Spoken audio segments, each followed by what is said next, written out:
सत्य वचन, अमर वचन, जीवित वचन, दिव्य वचन, सत्य वचन, अमर वचन, जीवित वचन। साई दा बामा बनी दा बामा बगै रे सा नि रे सा नि रे सा नि रे सा नि रे सा।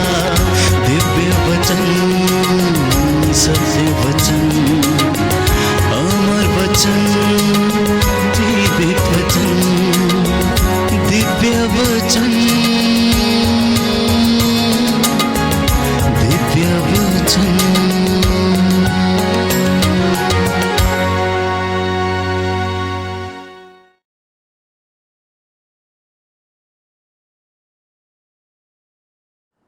प्रियजनों, प्रभु यीशु के मीठे और प्यारे नाम पर मैं आपकी सलामती की दुआ मांगता हूँ। मुझे बड़ी खुशी है कि प्रार्थना भवन यूट्यूब चैनल के माध्यम से प्रभु के वचन का प्रचार प्रसार दुनिया के कोने कोने तक पहुँचा है और प्रभु ने हमें इस योग्य बनाया कि हम इस यूट्यूब चैनल एवं टीवी चैनल के माध्यम से आप लोगों तक परमेश्वर का वचन फैला सकें। आज मैं आपके साथ एक ऐसे मुख्य मुद्दे पर बातचीत करना चाहता हूं, मनन चिंतन करना चाहता हूं, जिसकी वजह से हमारे जीवन में बहुत सारी परेशानियां हैं और कोई भी व्यक्ति इस विषय पर मनन चिंतन नहीं करना चाहता है। आप सोच रहे होंगे कि आखिर ये कौन सा विषय है जिस पर मैं आपसे बातचीत करना चाहता हूं, और वो विषय ये है पाप। प्यारे भाइयों और बहनों, पाप इंसान के जीवन में एक घुन के समान है। जब लकड़ी में घुन लग जाता है तो वो लकड़ी को अंदर ही अंदर खोखला कर देता है और एक समय ऐसा आता है कि वो लकड़ी किसी काम की नहीं रह जाती। इसी तरह से मनुष्य के जीवन में भी यदि पाप या बुराई घर कर लेती है और पनपने लगती है तो उसका जीवन भी नष्ट होने लगता है।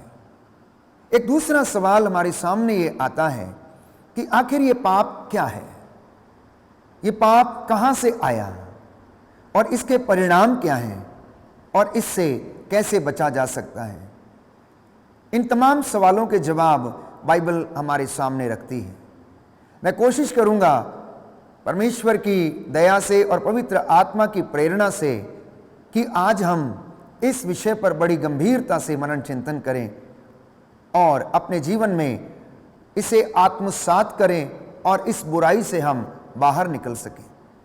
बाइबल हमें बताती, यूहन्ना का पहला पत्र अध्याय 3 पद संख्या 4 में हम पढ़ते हैं कि जो पाप करता है वह ईश्वर की आज्ञा का उल्लंघन करता है, क्योंकि पाप तो आज्ञा का उल्लंघन है। इतना ही नहीं, संत पौलुस यूहन्ना के पहले पत्र अध्याय 5 पद संख्या 17 में लिखता है कि हर अधर्म पाप है। हर अधर्म पाप है, पर हर पाप प्राणघातक नहीं है। इसलिए पाप करना मतलब ईश्वर से दूर चले जाना, ईश्वर की उपस्थिति से दूर चले जाना। आदम और हवा के विषय में हम पढ़ते हैं कि परमेश्वर ने आदम और हवा को अदन के बाग में रखा और उन्हें सारी चीज़ें मुहैया कराईं, अच्छी अच्छी चीज़ें उन्हें प्रदान की और अपनी महिमा में उसने उन्हें स्थान दिया। परंतु आदम ने और हवा ने आज्ञा का उल्लंघन किया और पाप कर डाला और तब से वह परमेश्वर की उस महिमा से वंचित हो गए। तो इसलिए संत पौलुस लिखता है रोमियो के पत्र अध्याय 3 पद संख्या 23 में कि सबने पाप किया है और सब ईश्वर की महिमा से वंचित है। सबने पाप किया है और सब ईश्वर की महिमा से वंचित हैं। बाइबल हमें बताती है, राजाओं का पहला ग्रंथ अध्याय 8 पद संख्या 46 कि ऐसा कोई नहीं है जिसने पाप ना किया हो। प्यारे भाइयों और बहनों, आज की इस दुनिया में हम देखते हैं कि लगभग हर एक मनुष्य इस पाप के वश में है और जब उसके वश में वो आ जाता है तो उसकी नींद उड़ जाती है, वो बेचैन होने लगता है, वो अनेक प्रकार की बुराइयों में फंसने लगता है और इसी तरह से उसका जीवन नष्ट होने लगता है। संत योहन के पहले पत्र अध्याय 1 पद संख्या 8 में हम पढ़ते हैं कि अगर कोई व्यक्ति ये कहता है कि हम निष्पाप हैं तो वह अपने आप को धोखा देता है और उसमें कोई भी सत्य नहीं है। अगर कोई ये कहता है कि मैंने पाप नहीं किया है तो बाइबल कहती है कि वो इंसान अपने आप को धोखा देता है, क्योंकि ईश्वर के अलावा कोई भी सत्य नहीं है। केवल परमेश्वर ही सत्य है और सत्य उसका नाम है। हम जानते हैं कि हमारे पूर्वज आदम और हेवा आज्ञा का उल्लंघन करने से पहले वो निष्पाप थे। उनका शरीर परमेश्वर के जैसा था, क्योंकि बाइबल कहती है कि परमेश्वर ने आदम और हवा को अपने प्रतिरूप बनाया। जैसा परमेश्वर दिखता है उसने वही रूप आदम और हवा को दिया था। लेकिन हुआ क्या कि आदम और हेवा नादान थे। वो ईश्वर के जैसा बनने की कोशिश करने लगे, क्योंकि शैतान ने उन्हें बहका दिया था। शैतान ने उन्हें इसलिए बहकाया क्योंकि शैतान को यह बर्दाश्त नहीं था कि आदम और हवा किस तरह से उनका स्थान लेकर परमेश्वर की संगति में रह सकते हैं। क्योंकि बाइबल हमें बताती है कि लूसीफर जो फरिश्ता था उसके विषय में लिखा है कि वो तो भोर का तारा था, वो चमकता था, परमेश्वर की आराधना में दिन रात वो अपने आप को लीन किए रहता था।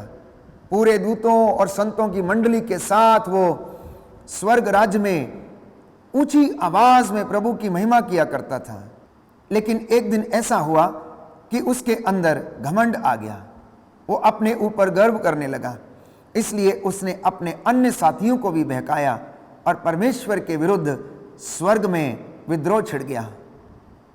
परंतु परमेश्वर ने यह बर्दाश्त नहीं किया और उसे उठाकर स्वर्ग से धरती के ऊपर पटक दिया।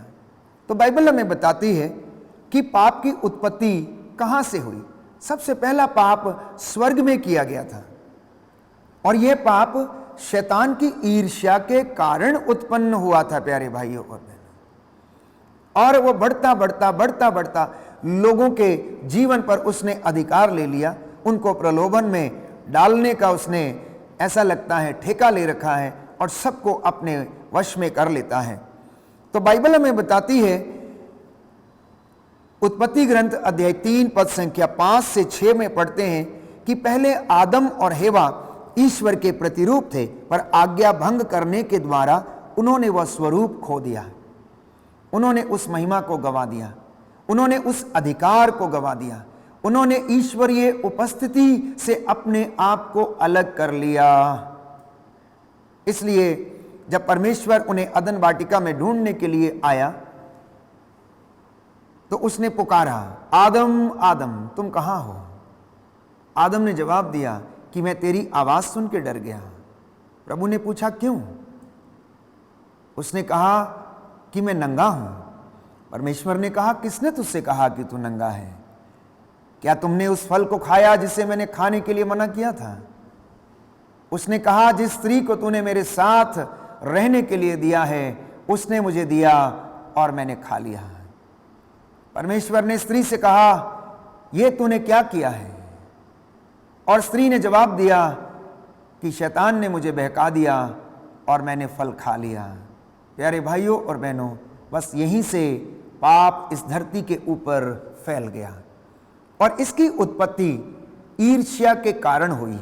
शैतान की ईर्ष्या के कारण बाइबल हमें बताती है कि पाप इस दुनिया में आया और वह पूरी धरती के ऊपर फैल गया।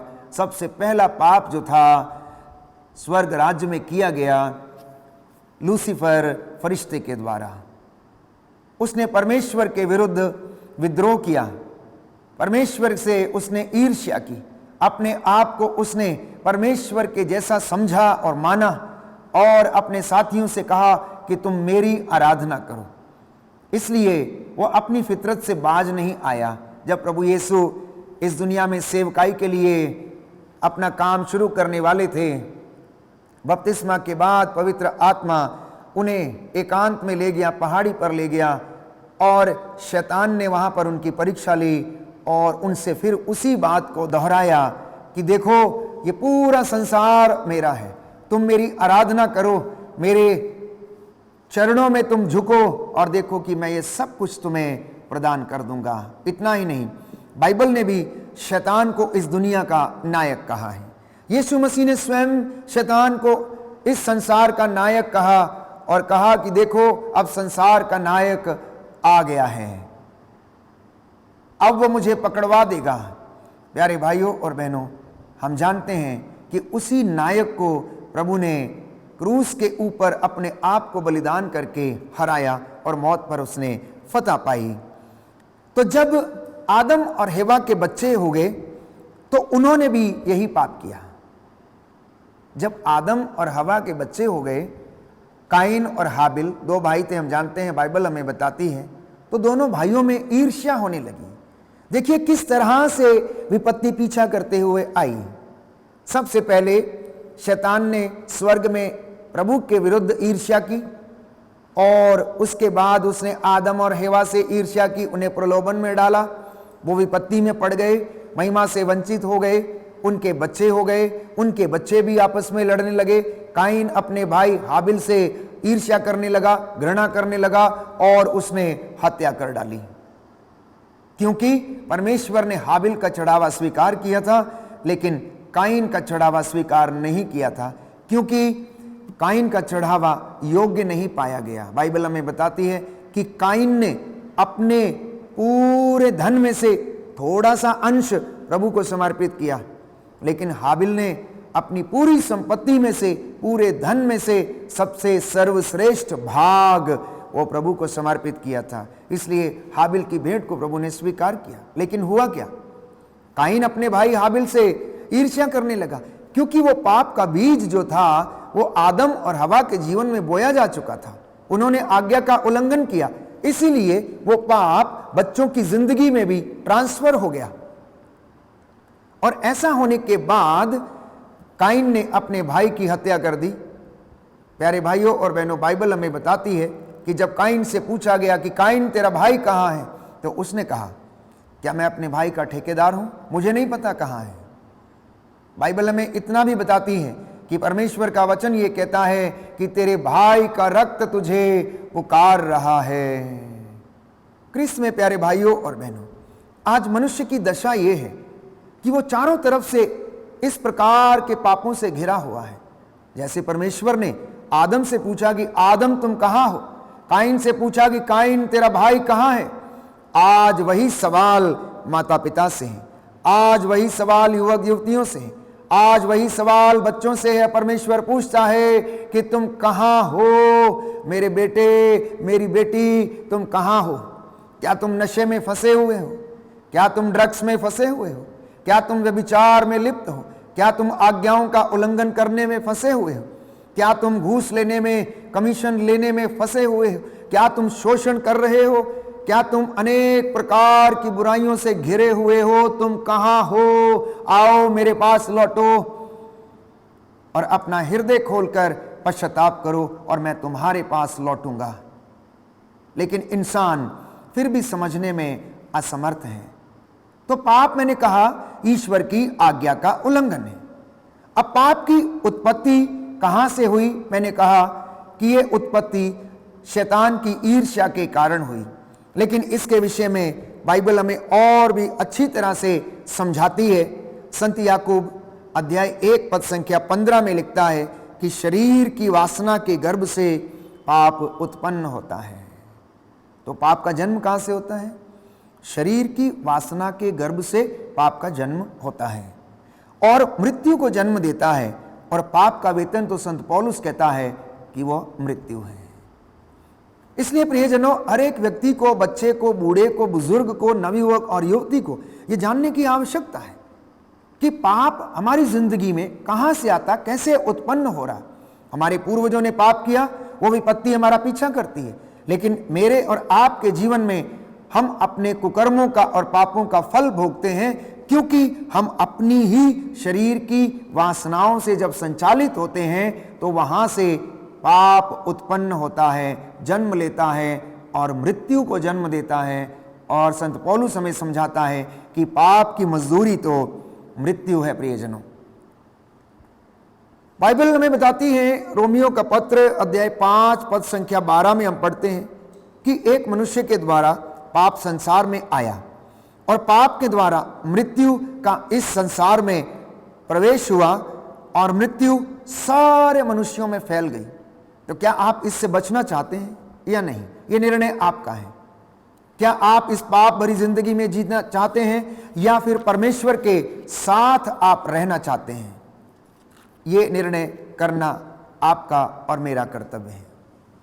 याकूब के पत्र अध्याय 1 पद संख्या 13 में हम पढ़ते हैं, बाइबल हमें बताती है कि प्रलोभन में पड़ा हुआ कोई भी व्यक्ति यह ना कहे कि ईश्वर प्रलोभन देता है। नहीं प्यारे भाइयों और बहनों, ईश्वर हमें कभी भी प्रलोभन नहीं देता है।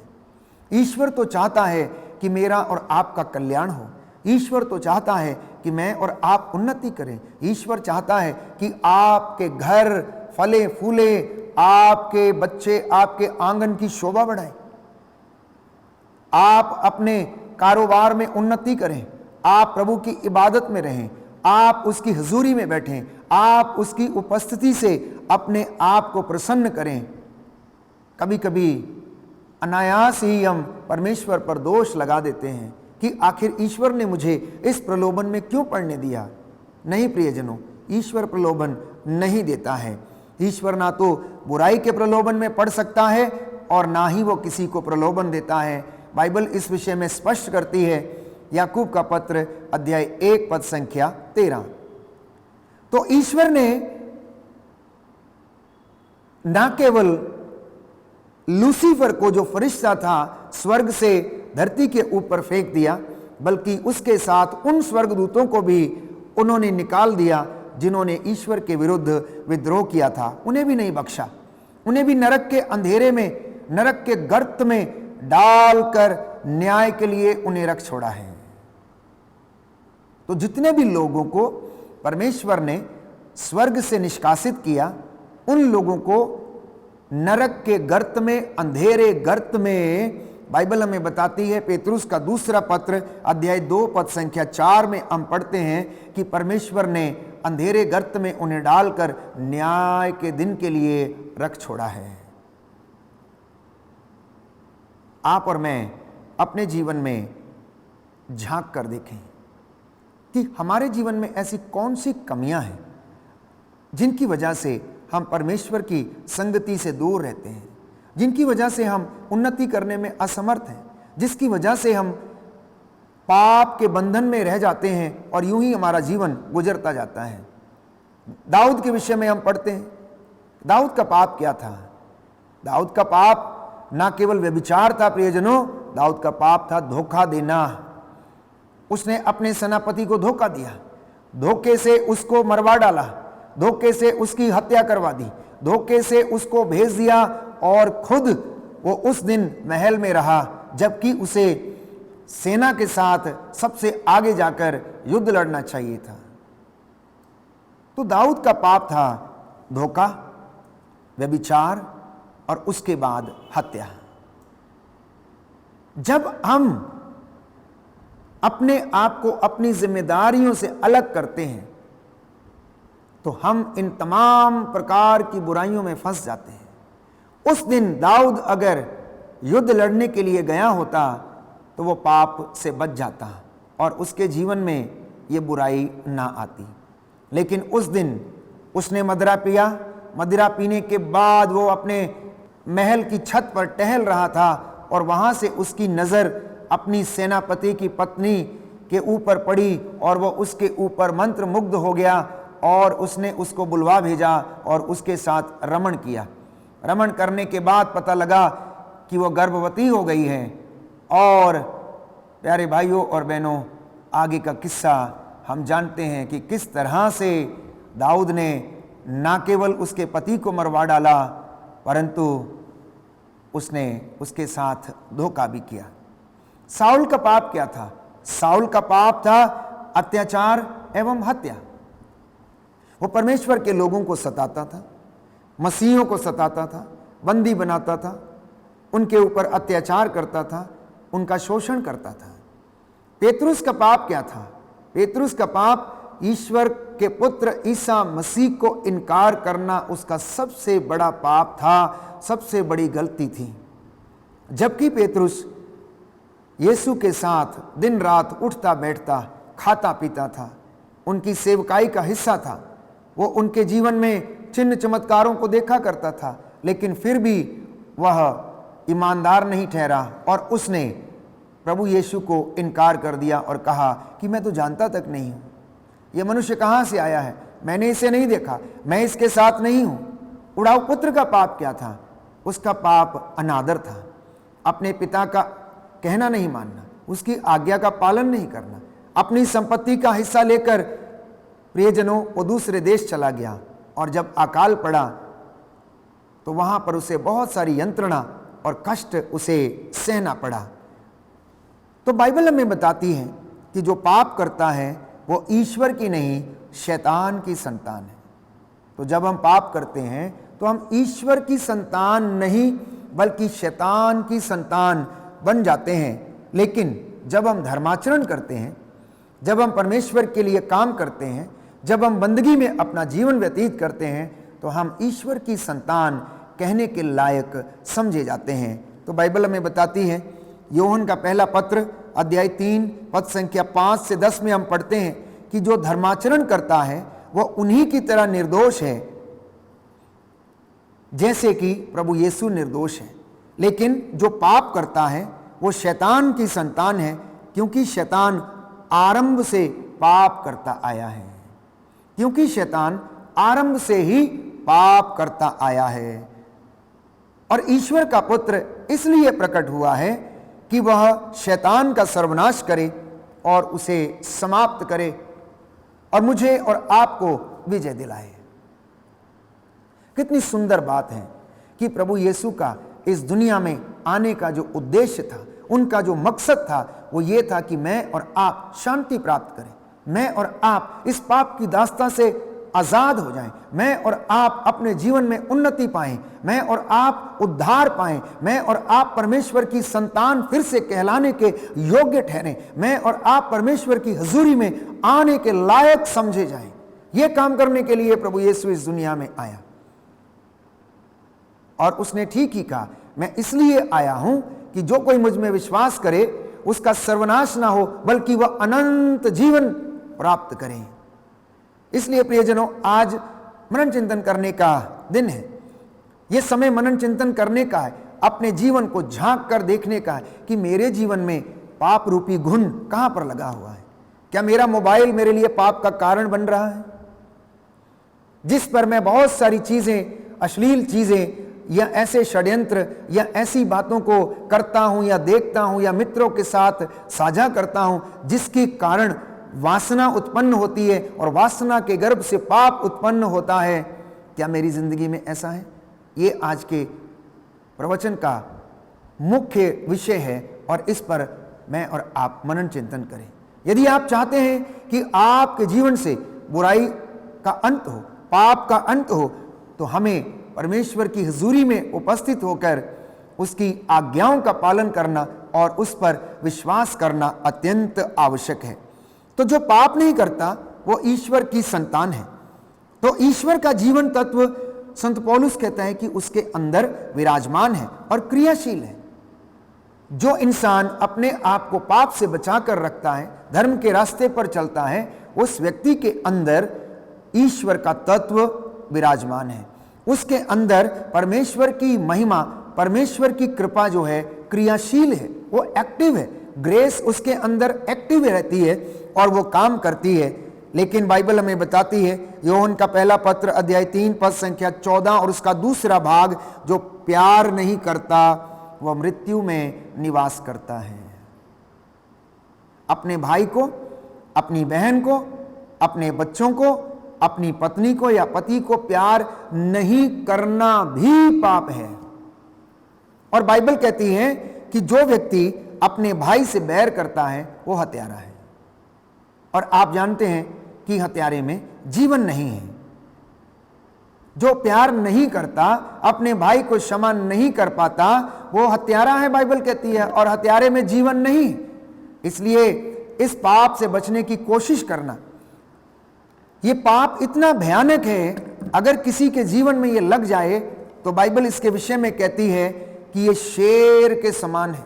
प्रवक्ता ग्रंथ अध्याय 27 में हम पढ़ते हैं कि शेर हमेशा शिकार की घात में रहता है, तो पाप हमेशा अन्याय करने वाले की खोज में रहता है। जिस तरह शेर अपने शिकार की खोज में रहता है, उसी तरह पाप करने वाले की खोज में रहता है, अन्याय करने वाले की खोज में रहता है। कब उसे वो मिले और कब उसके ऊपर वो हावी हो और उसका मन उसे प्रलोभन में डाले और वह इस पाप के कारण अंधकार में आ जाए।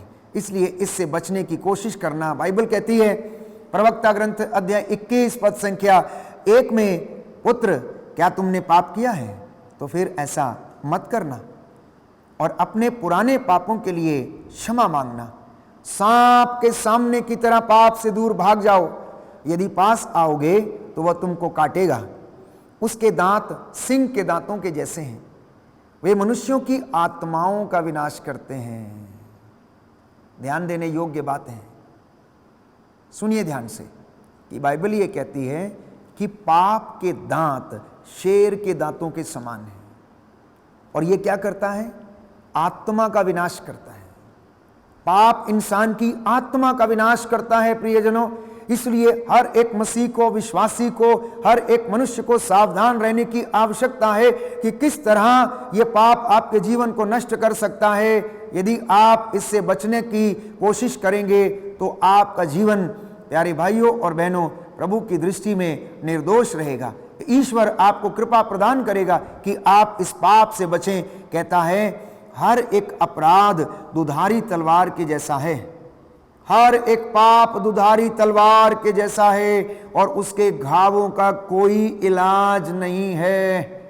शरीर के घाव डॉक्टर सही कर सकता है, लेकिन पाप के जो घाव हैं उनको केवल और केवल यीशु मसीह ठीक कर सकता है।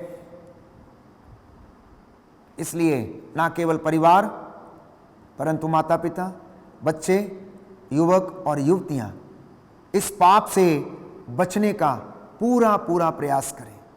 इस पाप से बचने का पूरा प्रयास करें।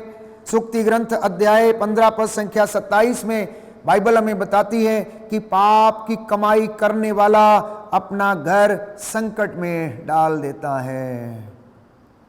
पाप की कमाई करने वाला अपना घर संकट में डाल देता है।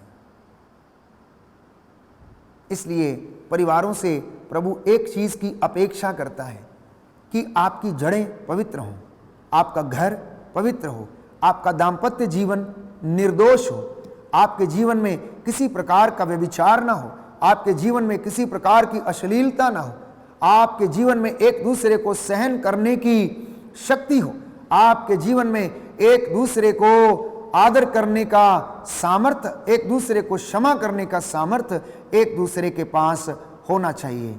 इसलिए प्यारे भाइयों और बहनों, इस पाप से और इन बुराइयों से अपने आप को और पूरे परिवार को बचाकर रखने की कोशिश कीजिएगा। और प्रभु का वचन, उसकी इबादत, उसका प्रेम, उसका सामर्थ्य और उसकी प्रेरणा हमें ये सब करने में सहायता करेगी। आमीन।